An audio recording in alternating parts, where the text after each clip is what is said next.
Moose Mao, Community Connections. Moose?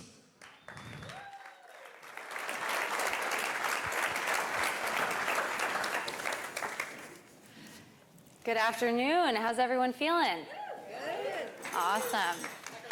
Wonderful to be here today. I'm so excited to be on stage here with Moose, the master of community connections. Thank you for being here. You're welcome. Moose, can you tell everyone, most people here know you, but for those of you who don't, can you just give everyone a little intro of who you are, how long you've been with the company? Yeah, so I got in the broker space about 5 years ago, came from the direct lending space with quite a few companies over the course of a decade plus. But I originally got in the business as an escrow officer in 1996. And it was a really great place for me to start in the business because everything does funnel through escrow. I got to see amazing loan officers, amazing real estate professionals there, and kind of fine-tune who I am today and what I do. I do have 4 kids and a wife at home that I adore, and I go to work every day for that family and support them on my free time. Wonderful. For all of you, Moose is in Encinitas. I'm also in Encinitas. So a lot of the things that he's involved in, I get to see firsthand, particularly his big office sign right in downtown, a really nice billboard for him and his business, so that's great. So today we are talking about community connections, and I really want to get your take on what it means to be part of the community. So if you could just tell us, why do you feel it's so important to be involved in the community, and what does community mean to you? Well, first of all, who lives in the community, right? Our buyers and our borrowers, they live in our community. So supporting the community in different ways, from church to community events, to the real estate community, to sports and different charities. You're involved with the community, the people that are actually buying homes, selling homes in the community, and so I enjoy doing it. One of the main things that I love the most is coaching little girls basketball. I've been doing about 6-8 years. My daughters came up through, and they have a lot of success. And the other girls, they grow. The parents see me doing this with their children, and their children getting better. And I email them from my work email. They do talk shop, and I do get business directly from that stuff. But it's fun, and they see it as a genuine. When I volunteer at the Boys and Girls Club, same thing. I'm dealing with, I'm on the board there, and I'm able to talk to other people that are in the community that care about sports and youth, and it's something that is genuine to me, and it shows in my relationships that I build throughout those organizations. In the years past, I did sponsor or volunteer at the LCC Pop Warner when my son was coming up, and I was on the board for that, and that was an amazing experience. There's a lot more kids on the football team than the basketball team, so a lot more families to be a part of, and it's a big community in North County. Yeah.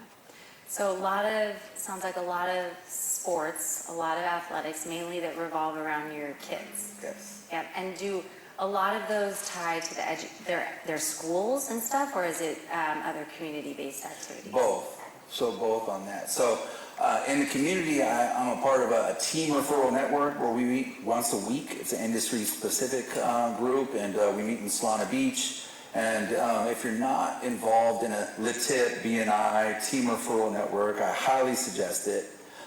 We have about 10, 12 people in our group, and it's their sales force, and I'm their sales force. When someone asks me for insurance, hey, you know what, I got a great lady in Solana Beach. Someone asks me for a trust, I have an estate planner. It's great. And it's good to be that trusted advisor within my circle and my sphere of influence and with my clients, and to be able to have those people that I meet with every week that are accountable and that I can pass those leads to and help grow their business. It's a win, like giver's gain mentality.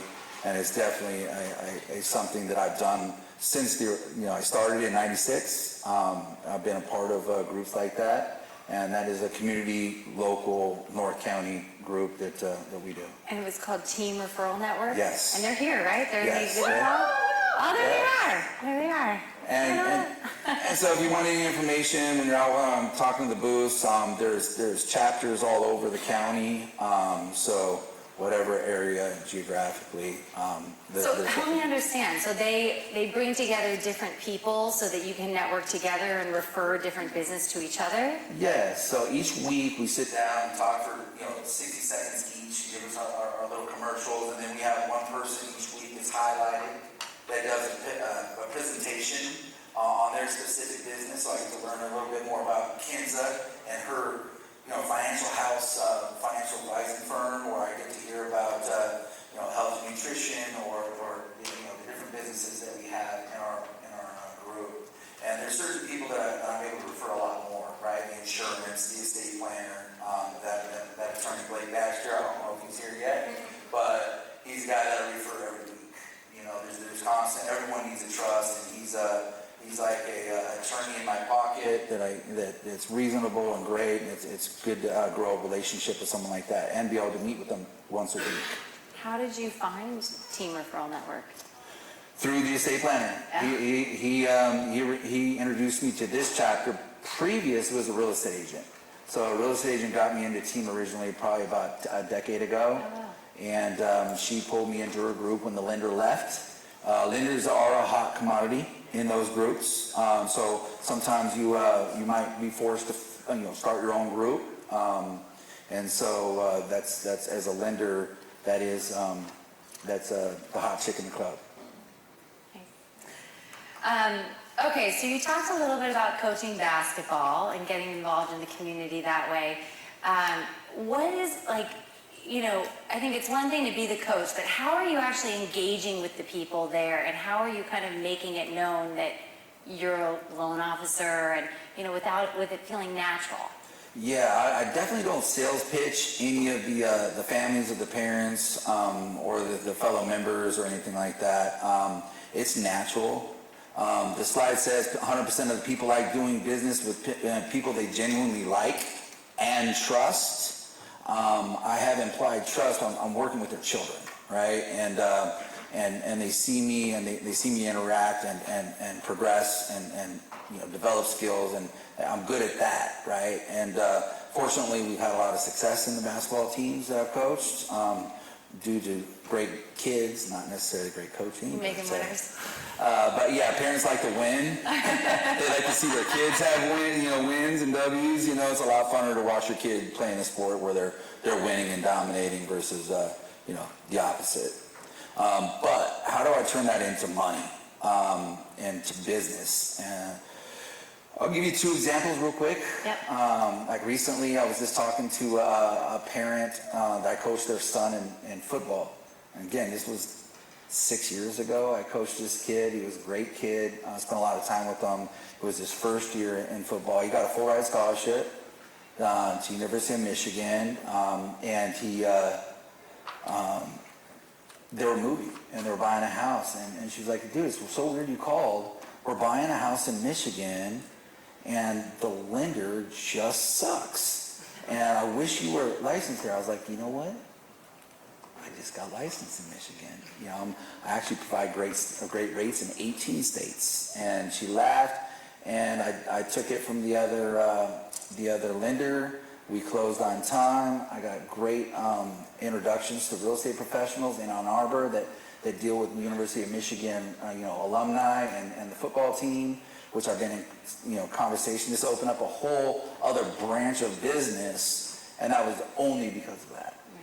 Another example would be same football team, but different story. One of the dads during the refi boom a few years ago called me and said, "Hey, do you do refinances?" I said, "Of course." He goes, "Would you mind helping us out?" And so got him, extremely low rate like we all can. Process was smooth, and he goes, "Wow, man, that was the easiest thing I've ever done." And he referred me his neighbors. And I got a few neighbors, but one of the neighbors was a financial advisor and has been my biggest client over the last 3 or 4 years. No one's referred me more business, probably in a 3 or 4 year lifespan than anyone else in my career. And so you never really know where those those seeds will grow and what branches will grow off those trees. But it's just putting in the effort, and like I said, when you're genuine and you're growing relationships and you know, you're doing what you say you're going to do, and in a timely manner. Me and Jordan, so we say that every day to our clients, that we're going to do what we say we're going to do in a timely manner, and we'll always tell you the truth, whatever that may be. Another recent example was in Washington. I had a friend through this the same type of situation, refer me their family friend that just got denied from Navy Federal, and I talked to the wife and then the husband, and they had to close in less than 10 days. And I was like, well, if you're on board, after the initial review, I can get it done if you're on board. And we were able to get it done. Listing agent was super excited to have a broker. She was very familiar with what a broker meant, which a lot of real estate agents aren't. So we need to get the word out on that. And the buyer's agent referred me. Since then, I have a deal in escrow for a 1.2 VA deal in Washington, and she referred me. She called me first and said, "Is it okay if I refer another real estate agent in my office?" I think I have enough time for it. And so that all stemmed from community connections. That's all I'm trying to bring up to the point is. You know, you don't know where it's going to come from. I want to spend time with my kids anyways, and it's a great way to spend time with my kids, but also, you know, growing relationships within the community. And so I took it a step further, and I don't just volunteer my time, I'll volunteer my money as well. So I sponsor the high school, it's the highest level that they have, and they put my banner in the gym and banner in the football field, right? And they announce me at the games, you know, see me financial moves now, right? And so that's always another, you know, point of contact. They see me downtown with the sign right by, you know, the beach there, and then they see me at the school, and then they see me coaching the little kids, and they see me in the Boys and Girls Club. So if they have children and they live in Encinitas, they probably heard of me. So. And I think it's important to note, like, you're not choosing these communities to be a part of because you think it's going to drive you leads. It's because you genuinely enjoy coaching and you genuinely enjoy sports. And so that's why you've chosen those things, right? Yes. Yeah. Funny story for everybody here, just about like Moose's comment about not, you know, being overly salesman as he's doing these things. He mentioned LCC and a sponsorship there. That's the high school in Encinitas. He came to me a few weeks ago, or a month ago or so, and was like, "Hey, I've got this ad that I got to publish in the program for football. Do you think you can help me design it?" I was like, "Sure, no problem." So I put together a couple options of an ad. He goes, "It's too salesy. I just wanted to say Go Mavericks with my name on it." I was like, all right, we can do that. So I think it's a good approach you have, where it's just, hey, I'm here to support the community, and I also do home loans if you ever need that. Yeah, my first decade in lending, I wasn't a loan officer. I was a business development manager for a team, and was with the same team for a decade.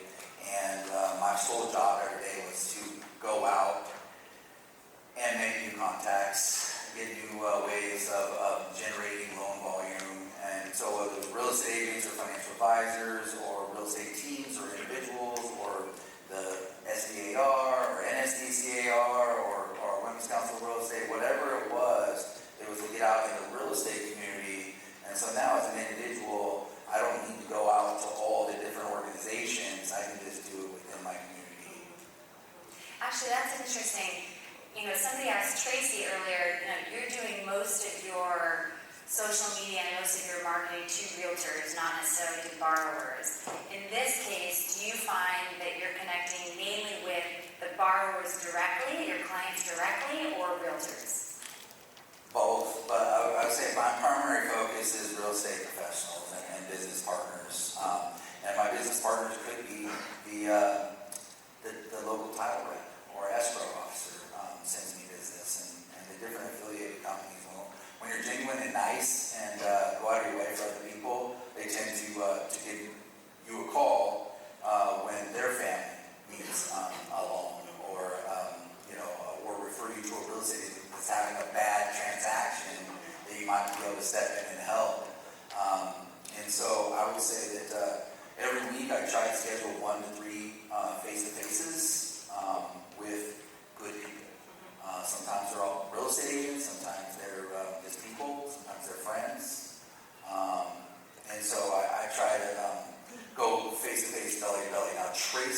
amazing personality. Absolutely killed it earlier with you guys. I got a lot out of it. And where she talks to 20,000 in a day, I'll talk to 10 or 20, right? Do you ever use social media to help amplify what you're doing in the community? For example of that. Well, you're gonna hook you up with Tracy. Exactly. I definitely. After today, we expect you to have an Instagram bio and. Yeah, so what Tracy said and John said and Todd said, those are all amazing things that I'm really weak at. So I definitely, and a lot of it's fear-based. I'm afraid to, because I don't know. I'm fear of the unknown. So similar to being afraid to come and be a broker, I was afraid for quite a few years. Didn't want to be a broker because I was fearful of the taxes and the insurance and everything. So. Do you so coaching, sponsorship, do you ever show up with a table or anything like that at the street fair or anything like that? Yeah, I do. So Solana Beach Chamber and Encinitas Chamber, I'm part of those. And so Solana Beach Chamber is doing a business expo. They get a few hundred, 300, 400 people there. So not only do I get to network with the business folks, right, that they need to know that I have some self-employment loans and some DSCR and some different ways to look at taxes, but the general public comes as well. So I invited a reverse mortgage specialist here at C2, Brian Travis, and he'll attend that. And so there's a bunch of events through the different organizations that I get to go to as a guest or a team I buy tickets for, or I'll sponsor the events, or I'll be a vendor. But where I'm different than Tracy is, when Tracy's face-to-face, I heard that. But my primary focus is face-to-face. It's not online, lead generation, things like that. And why is that so important to you? Why do you feel like it's imperative that it has to be in person? I'm comfortable with that. Yeah. I'm comfortable talking one-on-one. I'm not necessarily in my comfort zone talking to 300 people, right? That's not really my area. But, gatherings. So I do call friends, family, teammates, people in church, neighbors, old neighbors, people I've known.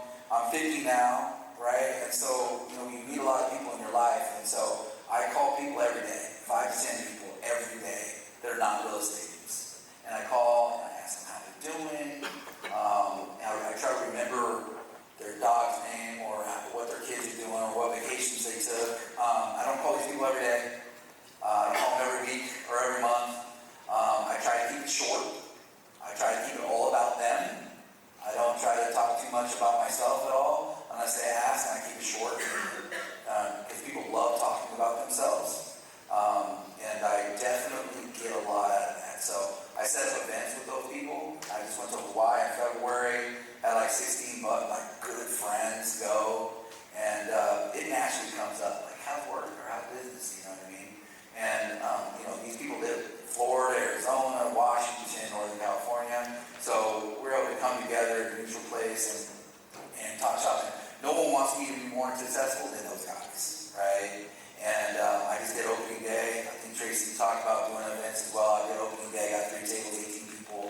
I invited 30 or 40, to actually get 18 to show up, and 3 canceled last time, so I had 16 there, or 15, and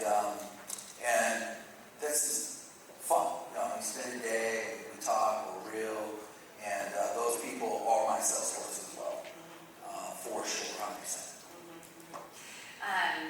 So you were saying, you always pick up the phone, you're making calls. You reminded me of when we were at dinner a few weeks ago, you had mentioned that you have a tactic of calling whenever somebody leaves your office, you make a call to send them into your office. Can you tell the group that?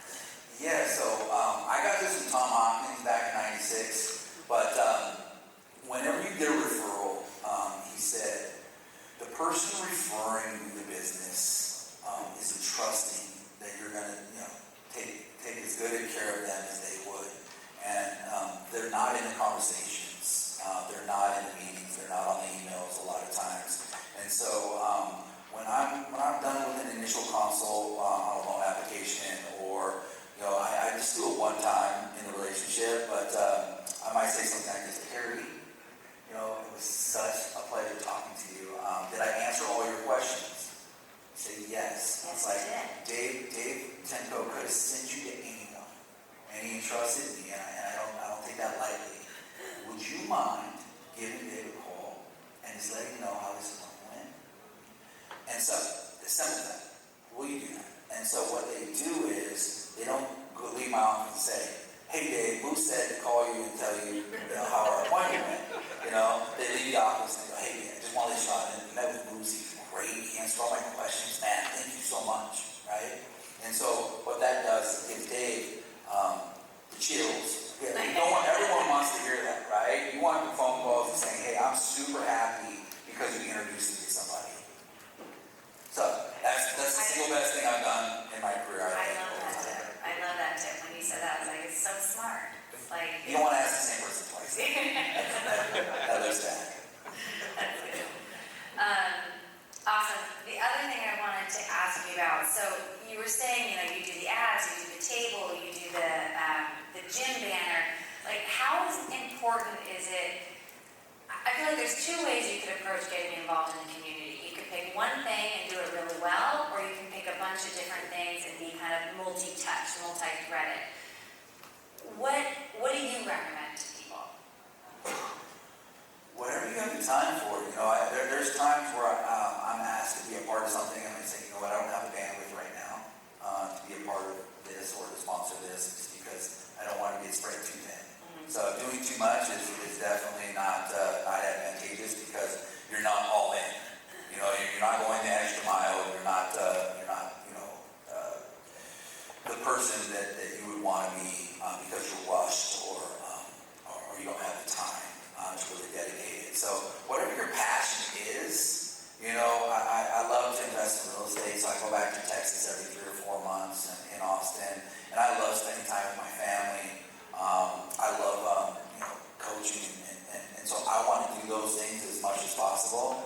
And it does benefit me financially with work, and then I'm not a secret. So those people that I call on a daily basis, I will occasionally just slip in, hey, man, I just had a great experience. We closed a loan in 7 days, and it was just like, they got denied it at credit union, and I picked it up, and so I'll tell a story about something. Last year, those same people that I've been calling for decades, I called and asked for help, because last year was a tough year. I mean, there were days and weeks and months went by where rates were going up. We would look and and you just get kind of beat down, and there were still people buying houses, right? So I called those same people and I said, hey, you want to support me, now is a good time, man. It's tough right there. So anyone that you know. And you feel comfortable doing that because they know you and they've seen you be successful and they trust you. Trust, I think that's a big thing here, is doing things that you enjoy and feel genuine so that you have that trust within the community. Yeah.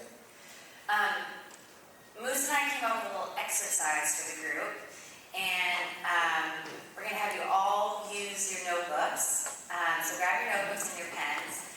And Moose, why don't you just talk a little bit about why we want them to identify what their favorite activities are, things that they enjoy, and what they care about. Yeah, so, let's talk about the 3 activities you're going to write down. So you write down 3 activities that you enjoy doing outside of work, right? The examples that I have on there are surfing, golfing, sewing, traveling, hiking, yoga, spirituality, reading, old cars, gardening. You can just, that list can be, thousands but just narrow it down to like your top 3 things that you spend time doing out of work. And then below that, just go ahead and write down the 3 things that you care about the most. The things that you're passionate about, that you wouldn't mind spending time to give service, whether it's, sick children, the elderly, pets, or dogs, or cats, or, abuse, mental illness, right, addiction, the environment's a hot topic, right? Write down 3 things there as well, and if you go out in your communities, wherever we live, and I think there's people outside of San Diego County here,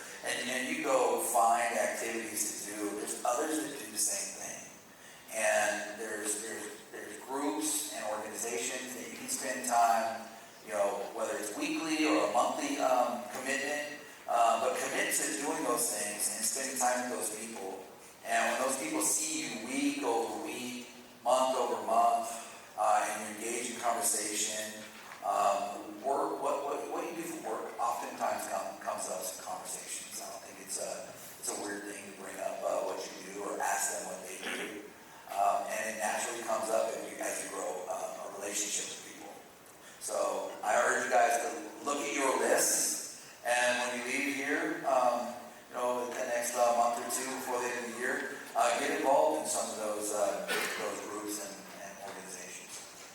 And you said something that I think is critical in order to be successful at this, which is be consistent with it.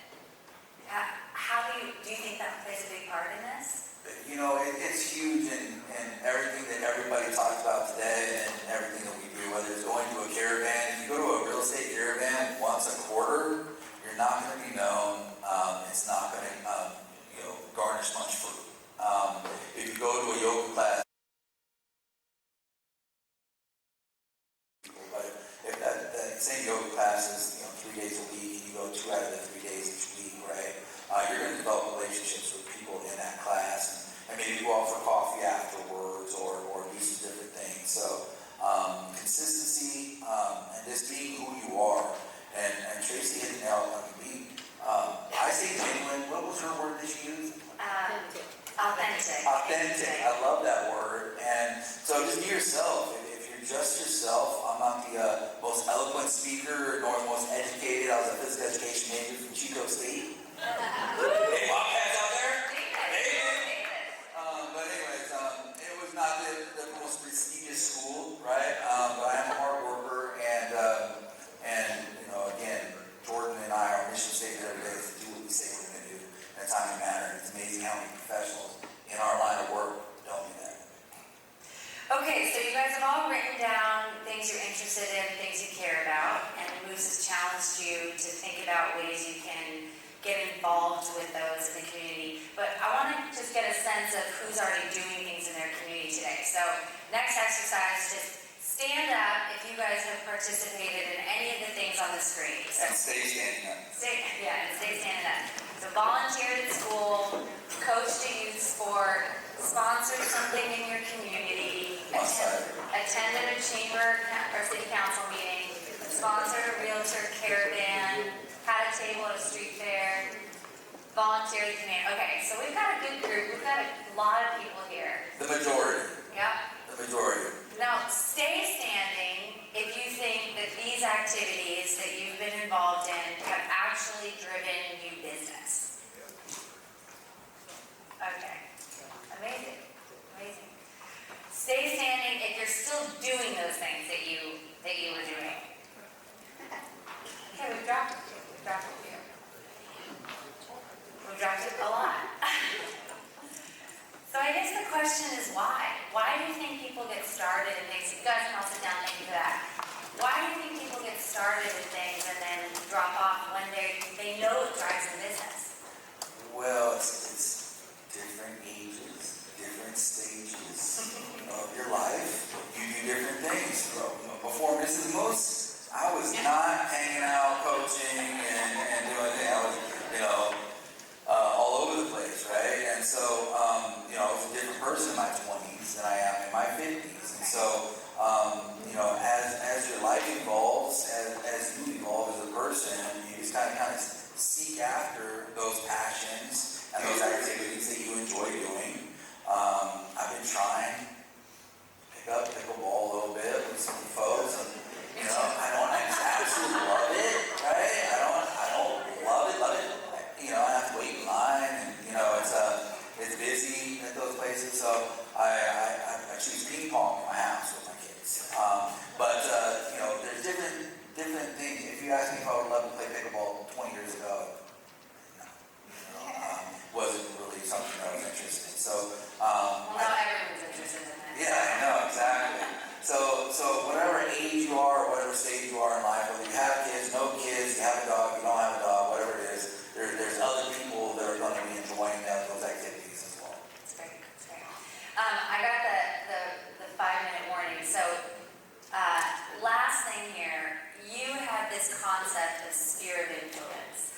you talk a little bit about what that means and why it's important? I already talked about a little bit about picking up the phone and calling those people. And the only person you should be calling every day is your mother. But you know, but sometimes I call people once a quarter, twice a month, once a year. But I try to I try to say bye first, right? I try to be quick. I always ask people before I start talking, hey Perry, this is Moose. Are you in the middle of something? Are you busy right now? And it gives me an opportunity to say, yeah, man, I'm in line at the grocery market. Now's not a good time, right? Cool, we'll talk another time. So I always give them. But then they're thinking, oh, I gotta call Moose back. I'm on their mind, and then I'm home for a while. It goes back to dating, right? You don't want to meet a gal wherever and then call her at 7 in the morning and text her 17 times, right? You want to kind of give her some That's what space. they call no game. Exactly. No game, yeah. Exactly. So yeah, I think sphere of influence is the number one thing. When I was a kid, there was a big conflict in my house because my mom's family was all out of state. So long distance phone bills were expensive, and my parents would always argue. Nowadays, phone bills are cheap. You know, we pay a plan, and that's all we pay. So call your loved ones, call your friends, call the people that know you the best on a regular basis. Get to know what they're actually doing, because there's so many people that fall off and they have these great relationships that they don't talk to, and they don't nurture that potential, and that's something that I've been fairly successful at